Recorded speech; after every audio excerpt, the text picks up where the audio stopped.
Hello everyone! Welcome to this educational channel. Today we are going to learn more about English grammar. Understanding grammar is essential for speaking and writing clearly in English, whether in casual conversations, school, or professional settings. In this video, we will break it into three main parts. First, the three essential verb tenses that you need to know. Two, basic sentence structures to build a strong sentence. Three, more advanced structures to sound a little bit more natural and fluent in English. By the end of this video, you will have a better understanding of English grammar and how to use them effectively. So let's get started.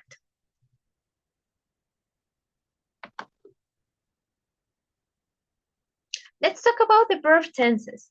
English has many verb tenses, but today we will focus on the three most essential ones: present simple, past simple, and future simple.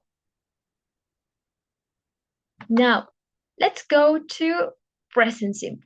But when do we use present simple? Well, it is used to talk about habits or routines or actions that are generally true, for general facts, or to describe a schedule or fixed events.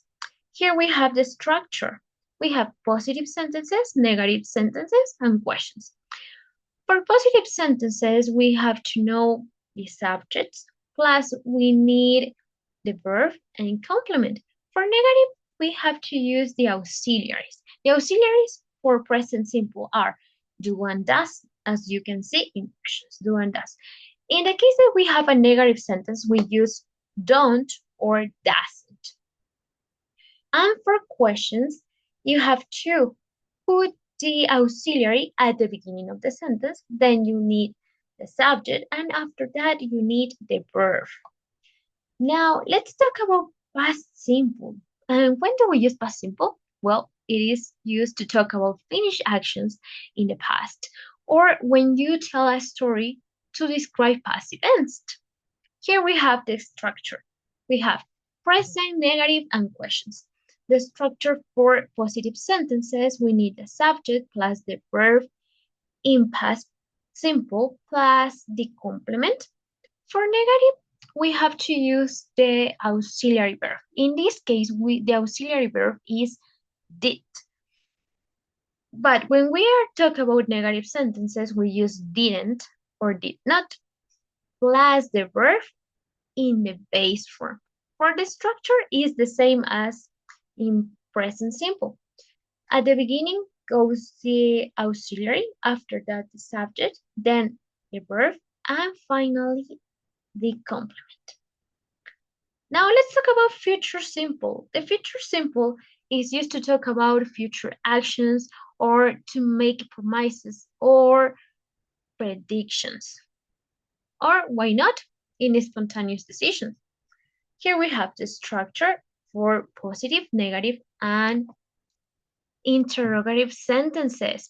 The structure for positive sentences, we need the subject plus will plus the verb, but pay attention here, the verb goes in base form and then the complement. For negative sentences, you have to use the subject plus will not, or you can say won't, plus the verb in simple form and the complement. For interrogative sentences, for questions, we have to put will at the beginning of the sentence, then we need the subject, after that we need the verb in base form plus the complement. Now let's continue. Now let's talk about advanced sentences structures. Once you master the basics, now you can start using more complex structures to sound more natural. But first, let's talk about conditional. In this case, we have three topics: first conditional, second conditional, and third conditional. First conditional is used for real situations. Second conditional is used for unreal situations. And finally, third conditional is used for past regrets. Now, let's continue. Let's talk about modal verbs. In this case, we have to talk about can, should, and must. Modal verbs express ability, obligation, advice, or probability. When we talk about can, we talk about ability. Should when we want to give an advice, and must it means obligation.